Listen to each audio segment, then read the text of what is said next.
welcome to SOS. I say welcome to SOS. Welcome to SOS. I say welcome to SOS.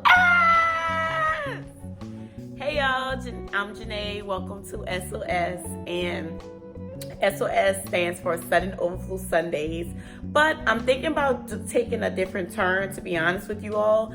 I'm thinking about finishing off this 31-day devotional by the end of December. So y'all let me know your thoughts on that. I know I was posting once a week on Sundays.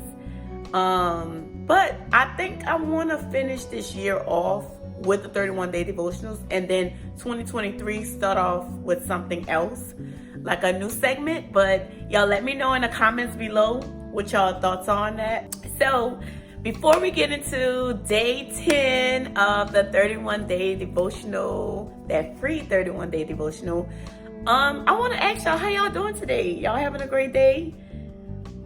I'm having a great day. I've been accomplishing some things that I've been like putting on my list or whatever. So I'm feeling good, y'all. I hope y'all ready to get into this word.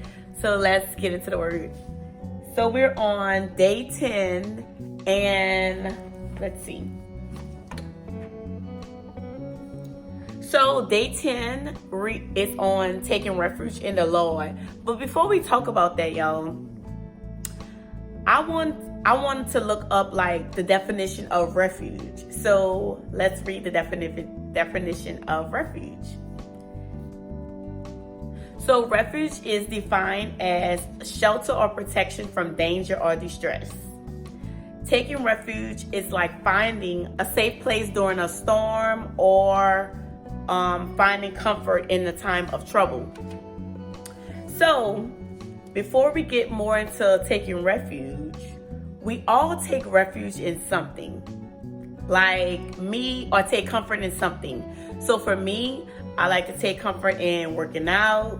I like to take comfort in traveling. Ooh, y'all, like just going on a nice vacation. Like for me, I love the water and nature, like the water and mountains. So like to take a vacation or just to chill out, hear the water, hear the seagulls, just to relax. That's something that I take refuge in. But honestly, it leads me to the question of, well, not the question, the statement of, it's nothing wrong with taking refuge in like things that we like to do. But for me, I want my first resort is to take refuge in God, go to Him first, and then go do all the other things, So having balance with it all. So that leads me to my 3 pointers that I want to talk about, which is how can we take refuge in God? So I want to start off with pointer 1. So we can take refuge in God by finding comfort in the scriptures. So y'all, the Lord literally speaks through His word. We may not see Him physically, which that would be kind of scary. That would be kind of scary for me. If I would just see, God straight up in front of my face, I'm like, hold up, wait a minute. But yeah, we can take comfort in His scriptures. Like we can find peace. I know I have like a few scriptures that I run to when I'm in like, either I need to make a hard decision. I go to those scriptures for that. If I need to, if I'm having a challenge in a different area, I have scriptures for that. So that's a good pointer that we can find comfort in the scriptures that God have in His word. So for pointer number 2, so we can find comfort in prayer. And honestly, y'all, it don't have to be anything like overly super spiritual or things like that. No, we can literally, for me, prayer is talking to God.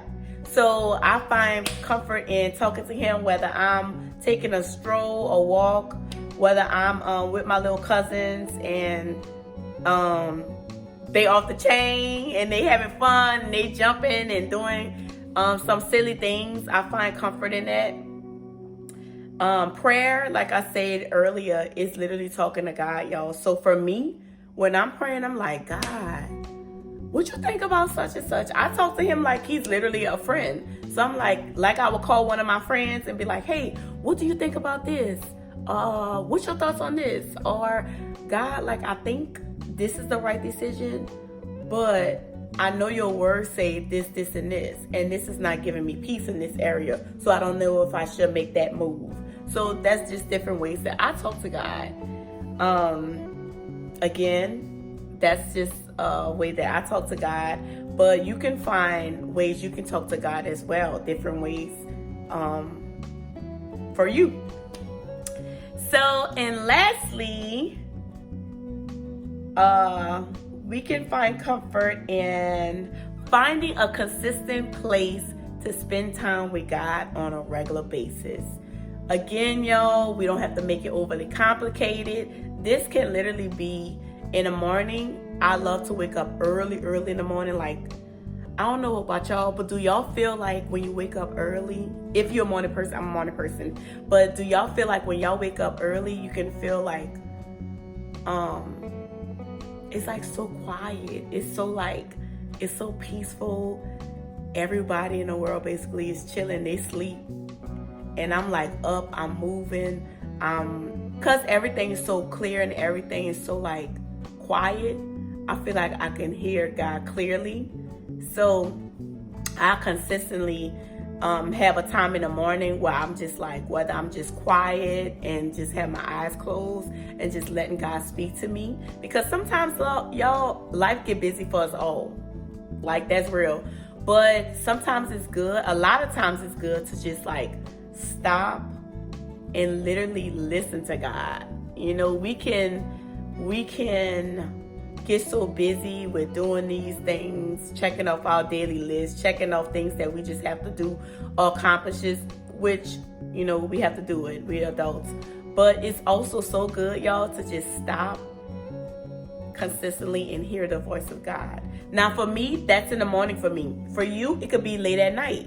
Some of my friends are like night owls, and it was like one day, for me, at night, right before I go to sleep, I feel so like I can hear the voice of God, and I'm consistently doing that. For you, it might be during the day. So literally, do what works best for you and your lifestyle, you know? So that's 3 things that I say we can take refuge in God. We can find comfort in God. I would love to hear how you find comfort. What do you take refuge in? So for your turn, in the comments below, can y'all please write how do you take refuge in? What do you take refuge in? Or how do you find comfort in certain things? So I would love for y'all to continue the community. I'm seeing that y'all are being more involved, which is so exciting, because for me, honestly, y'all, I created this so we can all just be in community and we can all live life. And like our slogan, embrace, relate, and inspire all to live their best lives for Christ. So y'all, this is for us to come in, have community, share life with each other, and for it to be a lifestyle. So y'all, I didn't get into our actual this for today. So, it reads, whenever the lens of life becomes too big for us, we should adjust our focus to a different perspective and see the roses that life has to offer. Sometimes we need to take a moment to take a deep breath and reflect on great things that the Lord has done for us. Stop and write 3 things that the Lord has done for you recently.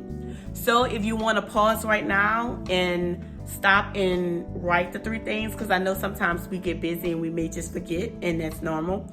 But if y'all want to pause this and y'all can stop and we can all go write down 3 things that God has done for us lately. And then you can come back and you can start it up. Or if you want to just watch it all the way through, do that too. That's cool. Listen, do your thing. So let's get into our scripture for today. So the scripture is Psalm 112, verse 7. And it reads, they will have no fear of bad news. Their hearts are steadfast, trusting in the Lord. Y'all, that scripture is very challenging to me, because it said we won't have any fear in bad news. And for me, I'm just like, I know life happened to us all, but I don't really like bad news. I don't think nobody like bad news, to keep it real with you, but life is life. And for me, it's challenging because when it says their hearts are steadfast, trusting in God. So for me, just taking up the perception of the way I perceive that scripture, it's like we don't have any fear of bad news because our heart is steadfast in God. Like, we know life will happen to us all, but we also know we trust in a God that's way bigger than us, and He already know when things may happen, and He know how we can get through it. So instead of me or anyone else trying to like figure out how this gonna happen, we can literally be like, you know what, God, you know that this was gonna happen, so I'm gonna go to you, and you gonna tell me what's up, or you gonna give me peace while I go through. Sometimes, y'all, let's just keep it real with each other. Sometimes God don't let us know how we gonna get through. It's like a daily walk. You know how I believe that scripture that says, go to the land that I will show you? That takes big faith. So you keep like walking, and as you walk, God's showing you where He's gonna send you. That's big. Because I know me, when it comes to like certain aspects of my life, I wanna know the who, the when, the where, the what, the why, the how, the steps, 1, 2, 3, 4, how I'm gonna get through it. But on the flip side, I know how to like just have fun and enjoy life. But when it comes to like my profession and stuff like that, nah, like I need to know like what's going on, you know? So that's the word for this week. And y'all have a phenomenal day just because y'all can. And let me give us our virtual hug. Tight. I hope y'all can feel that across the screen. Y'all, that hug be doing it. I love giving hugs. But all right, y'all, take it easy. Until next time. Later.